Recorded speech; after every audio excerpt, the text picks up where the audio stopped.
Assalamualaikum warahmatullahi wabarakatuh.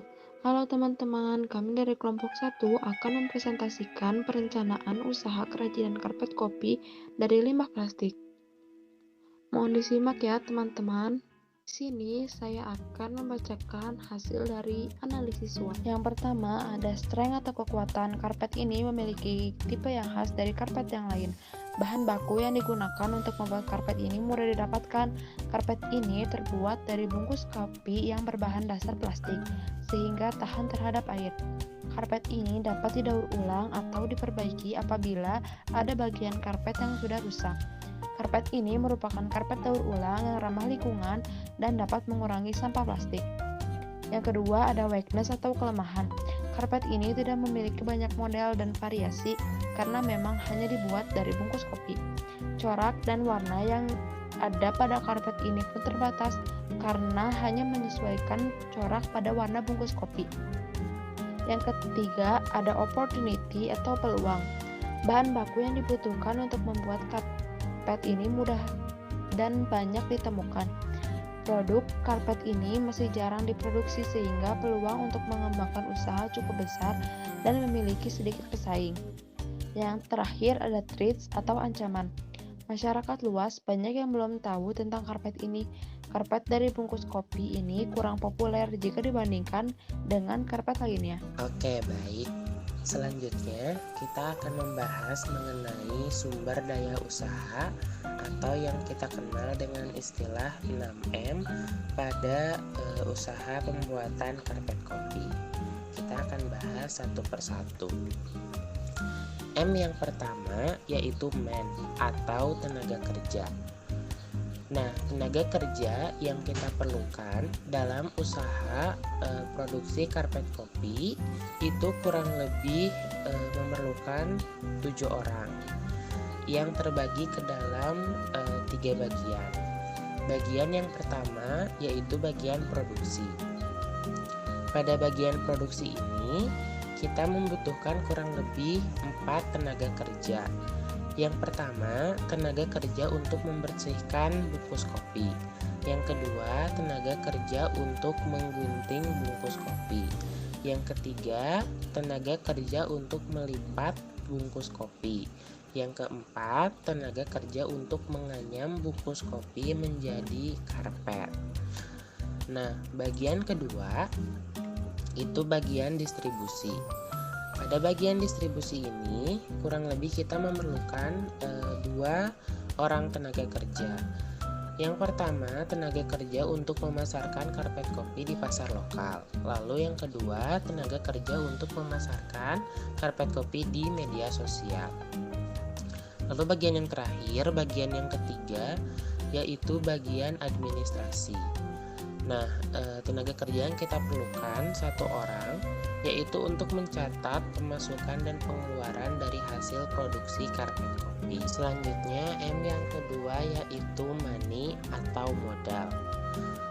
Modal yang kita perlukan dalam membuat usaha karpet kopi itu kurang lebih sebesar 16 juta, meliputi biaya sewa rumah produksi sebesar 10 juta per tahun, gaji tenaga kerja sebesar 5.500.000 per bulan, listrik sebesar 150.000 per bulan, modal operasional sebesar 250.000, lalu modal bahan-bahan sebesar 100.000, sehingga totalnya menjadi 16 juta. Lanjut ke M yang ketiga yaitu material atau bahan. Nah, bahan yang kita butuhkan dan yang kita gunakan untuk membuat kerajinan karpet lantai dari bungkus kopi itu sangat simple. Kita hanya membutuhkan bungkus kopi saset. Untuk membuat 1 meter karpet lantai dari bungkus kopi, kita membutuhkan kurang lebih sekitar 600 bungkus kopi. Lalu M yang keempat yaitu mesin atau teknologi. Nah, teknologi yang kita gunakan untuk membuat karpet kopi ini masih sangat sederhana. kita tidak membutuhkan banyak alat berat atau mesin-mesin yang canggih. Kita hanya memerlukan gunting untuk memotong bungkus kopi, dan yang kita perlukan juga adalah keterampilan tangan pekerja untuk melipat dan menganyam bungkus kopi menjadi sebuah karpet lantai. Lanjut ke M yang kelima, yaitu metode atau teknik pengerjaan. Nah, metode atau teknik pengerjaan yang kita lakukan untuk membuat karpet kopi adalah dengan menganyam bungkus kopi yang sudah digunting dan dilipat. Lalu M yang terakhir, yaitu market atau pasar. Karpet kopi ini akan dipasarkan di pasar lokal dan lewat media sosial. Itu dia pembahasan mengenai sumber daya usaha. Selanjutnya akan dibahas mengenai ADM dan pemasaran oleh rekan saya, Fadlan dan Alexa. Terima kasih. Selanjutnya, saya akan membahas mengenai administrasi pada usaha karpet kopi. Pertama, saya akan membahas mengenai penyelenggaraan produksi. Jadi, untuk memproduksi karpet kopi, alat dan bahan yang kita perlukan sangatlah sederhana, yaitu gunting untuk memotong, kain lap untuk membersihkan bungkus kopi saset, dan plastik kemasan. Lalu selanjutnya, untuk membuat karpet lantai dari bungkus kopi, teknik yang digunakan adalah teknik melipat dan mengayam. Untuk tahapan proses pembuatan karpet kopi adalah sebagai berikut. Pertama, bersihkan dulu bungkus kopi dari sisa kopi menggunakan kain lap. Kedua, gunting sedikit bagian atas dan bagian bawah kopi sehingga menyisakan bagian tengah saja. Ketiga, lipat bungkus kopi sehingga bentuknya memanjang. Terakhir, gabungkan antara lipatan satu dan lipatan lainnya menggunakan teknik mengayam. Untuk rencana anggaran biaya dituliskan di dalam teks sebagai berikut. Sewa rumah produksi 10 juta per tahun, gaji tenaga kerja 5.500.000 per bulan. Listrik 250.000 per bulan, modal operasional 250.000. Total semua 16 juta. Bungkus kopi 90.000, plastik kemasan 10.000. Total semua 100.000. Dan untuk harga jual per unit seharga 200.000. Untuk jumlah margin kontribusi, yaitu harga jual per unit dikurang biaya variabel per unit. Jadi 200.000 dikurang 100.000, hasilnya 100.000. Selanjutnya menyusun daftar gaji karyawan dituliskan di dalam teks sebagai berikut.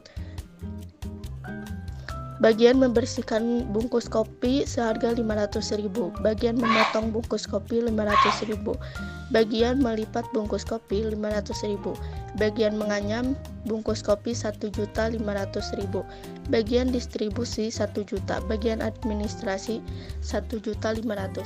Selanjutnya pemasaran untuk lokasi usaha kami tempatkan di pasar, pameran seni, dan online shop. Untuk harga jual yaitu seharga 200.000 per meter dengan sasaran masyarakat menengah ke atas. Kemudian untuk teknik pemasaran yaitu melakukan promosi dengan lewat sosial media seperti WhatsApp, Instagram, dan berbagai media sosial lainnya. Selanjutnya yang terakhir ada BFP atau break even point. Di sini ada fixed cost yaitu sewa rumah produksi 10 juta per tahun, gaji tenaga kerja 5.500.000 per bulan, listrik 250.000 per bulan, modal operasional 250.000 yang ditotal menjadi 16 juta. Lalu ada biaya variabel yaitu bungkus kopi 90.000, plastik kemasan 10.000, totalnya 100.000.